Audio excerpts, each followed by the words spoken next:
नमस्कार, आप देख रहे हैं गंगाजल न्यूज और मैं हूं ताराचंद नागर।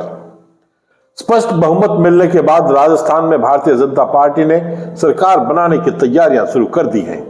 मुख्यमंत्री कौन होगा, इसे लेकर न केवल रेस तेज हो गई है बल्कि आम जन में भी इसे लेकर भारी जिज्ञासा है।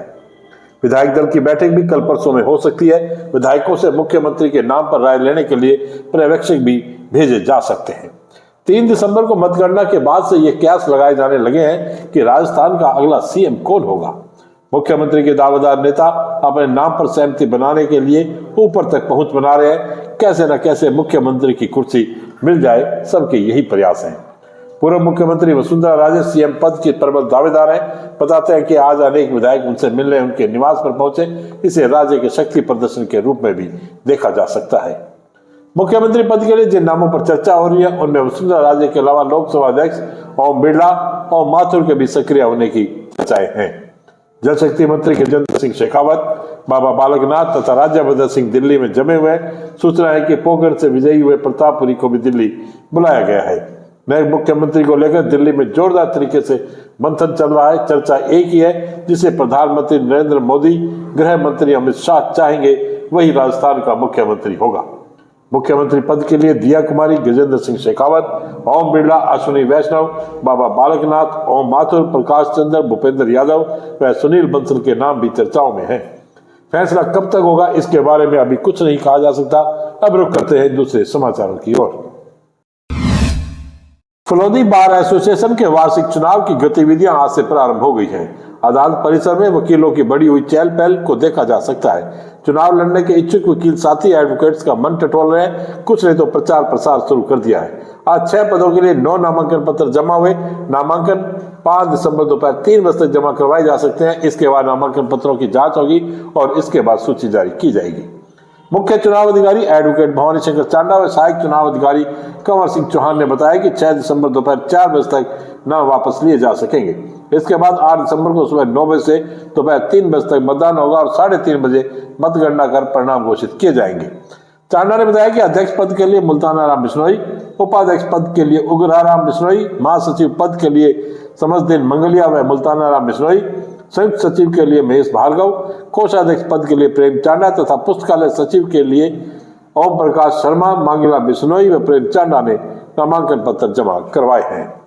वकील साहब, चुनाव की गतिविधियों के बारे में बताओ। चुनाव प्रोग्राम सर ऐसा है कि हमारे बार काउंसिल ऑफ राजस्थान के डायरेक्शन से 8 दिसंबर को चुनाव होने हैं, जिसकी अनुपालना में आज और कल 2 दिन नाम निर्देशन पत्र जमा होंगे।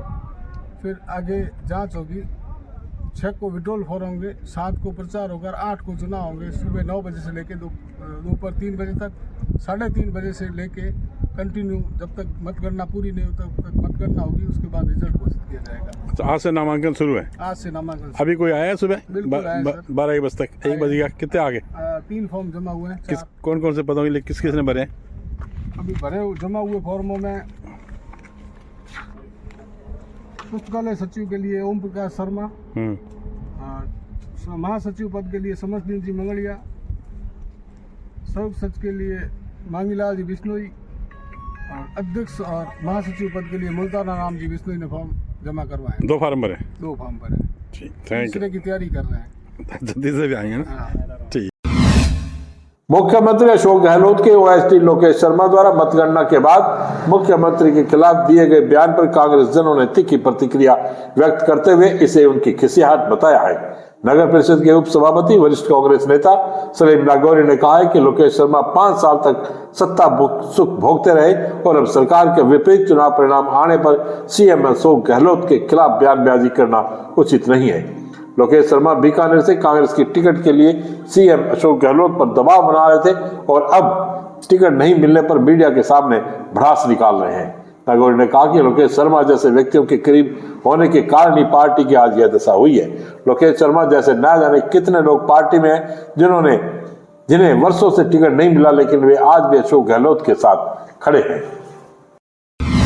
राजस्थान हाईकोर्ट ने एक सिविल रिट पिटीशन पर फलौदी में वृंदावन धाम पोखरण रोड पर राज्य सरकार द्वारा बनाए जा रहे अल्पसंख्यक छात्रावास पर आज स्टे जारी किया और नगर पालिका, एसडीएम, जिला कलेक्टर सहित संबंधित 7 जनों को नोटिस जारी किए हैं।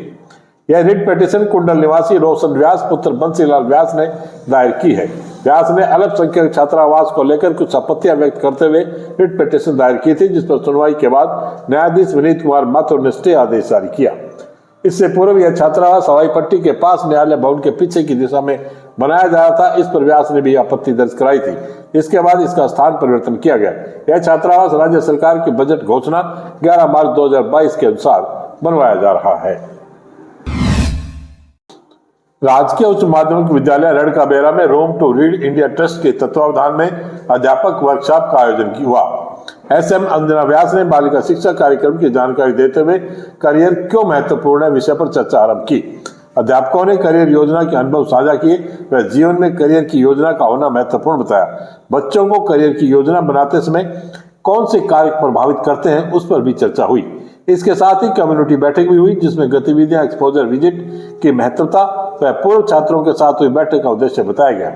बालिकाओं को स्कूल से इंदिरा गांधी स्मार्टफोन योजना के तहत मिले फोन की उपयोगिता पर चर्चा की गई। बालिका शिक्षा को आगे ले जाने के लिए रेफरल सिस्टम की भूमिका पर भी चर्चा हुई। अंजना व्यास ने आभार जताया। नाम गोस्वामी समाज सेवा संस्थान के प्रतिनिधि मंडल ने आज जिला कलेक्टर को ज्ञापन सौंपकर समाज के समाधि स्थल पर हुए अतिक्रमण हटाने की मांग की। ज्ञापन में कहा गया है कि रामसर तालाब और चिखलिया तालाब के पूर्व एवं बांध के उत्तर में आबादी भूमि को छोड़ते हुए नगर पालिका मंडल ने 20 अक्टूबर 2005 को कार्यालय आदेश 2460 के जरिए हमारे समाज की समाधि के लिए जगह आरक्षित की थी। ज्ञापन के अनुसार समाधि स्थल पर करीब 125 समाधियां बनी हुई है। अतिक्रमियों ने समाधि स्थल पर अतिक्रमण करते हुए कच्ची समाधियों को तोड़ दिया है तथा बाढ़ को भी जेसीबी से हटा दिया है। अतिक्रमी किसी भी समय पक्की समाधियों को भी ध्वस्त कर सकते हैं। इससे समाज में भारी आक्रोश है। ज्ञापन में समाधि स्थल पर अतिक्रमण हटाने की मांग की गई है। इस अवसर पर महंत महेश्वरानंद गिरी, सुरेश गिरी, वार्ड पार्षद हारा बानो, सूरजपुरी, जितेंद्रपुरी, अशोकपुरी व भंवरपुरी आदि मौजूद थे। दूसरा दशक व एपीएफ के संयुक्त तत्वाधान में 2 दिवसीय आवासीय किशोरी लीडर प्रशिक्षण का समापन कल हुआ। इसमें बाप, फलोदी, गोदरली, ननेऊ, एमडी जांबा, जागरिया, सुल्तानगर, जैमला, अक्खादाना आदि गांवों की 24 लीडर किशोरियों ने भाग लिया। प्रशिक्षण में मुख्य रूप से एसआर, एचआर व जेंडर मुद्दे पर कार्य किया गया। प्रशिक्षिका कंचन थानवी ने किशोरावस्था, महावारी, गर्भावस्था आदि मुद्दों पर लीडर किशोरियों के साथ चर्चा की और उनके अनुभव सुने। किशोरियों ने बताया कि दूसरा दशक के प्रशिक्षणों में हमने जो बातें सीखी उनका अपने जीवन में उपयोग कर रही हैं और परिवार व समाज के लोगों को भी जागरूक कर रही हैं। इस दौरान पप्पू, सुवाद, धापू, कविता, सायना, शारदा, लक्ष्मी आदि ने स्वास्थ्य संबंधी अनुभव शेयर किए।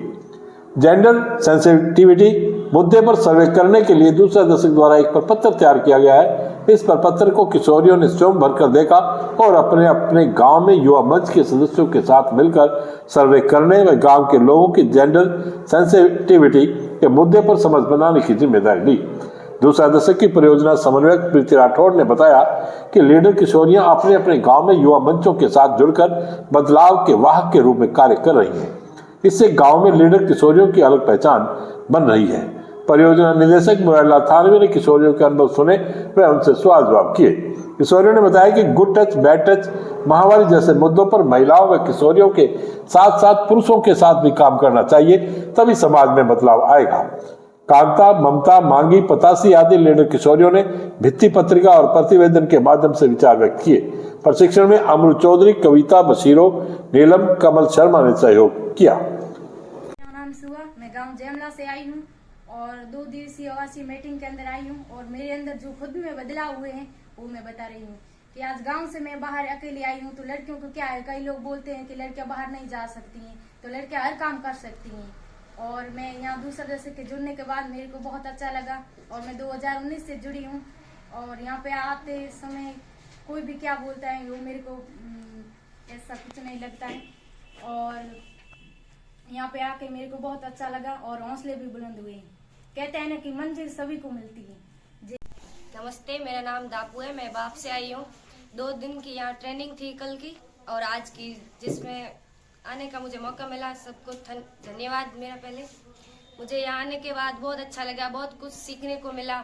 स्कूल में तो पढ़ाई करती हूँ, फिर भी यहाँ सबसे अलग कुछ मिला देखने को, सबसे मिली लगा अकेले आना और खुद पर विश्वास हुआ है कि मैं आ सकती हूँ, कहीं भी जा सकती हूँ, खुलकर अपनी बात रख सकती हूँ।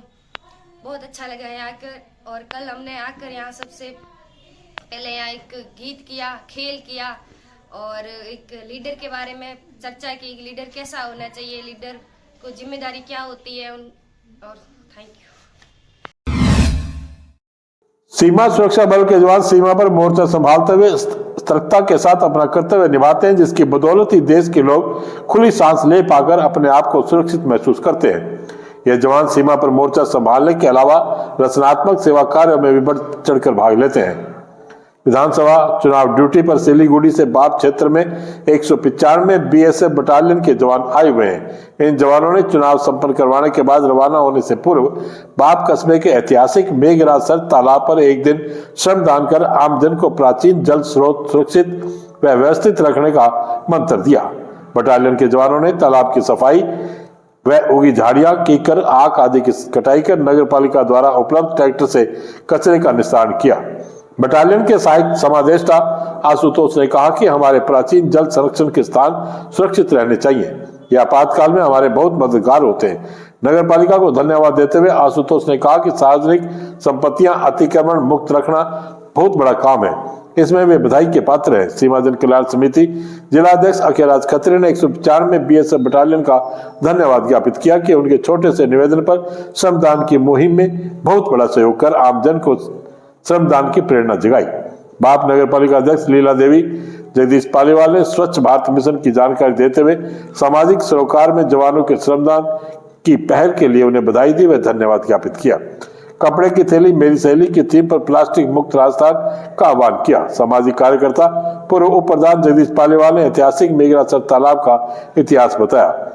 इस अवसर पर एडवोकेट मदन शर्मा, अशोक पालीवाल, ओम राठी, जगदीश सैन, मनोज लोहिया आदि उपस्थित थे। पंचायत समिति बाप क्षेत्र की ग्राम पंचायत खीरवा के सरपंच नैनाराम भील का रविवार को अचानक निधन हो गया। सरपंच भील के निधन के समाचार मिलते उनके गांव भोजो की बाप चक नंबर 1 सहित आसपास के क्षेत्र में शोक की लहर छा गई। लोग सरपंच के निवास भोजो की बाप पहुंचने शुरू हुए। आज उनके पुत्र सूबेदार टीकूराम व आसुराम भील सहित परिजनों ने अंत्येष्टि की। कई जनप्रतिनिधियों ने शोक व्यक्त करते हुए श्रद्धांजलि भी दी। बस इतने ही समाचार। कल फिर आपसे मुलाकात होगी, तब तक के लिए मुझे दिया गया धन्यवाद। शुभ रात्रि।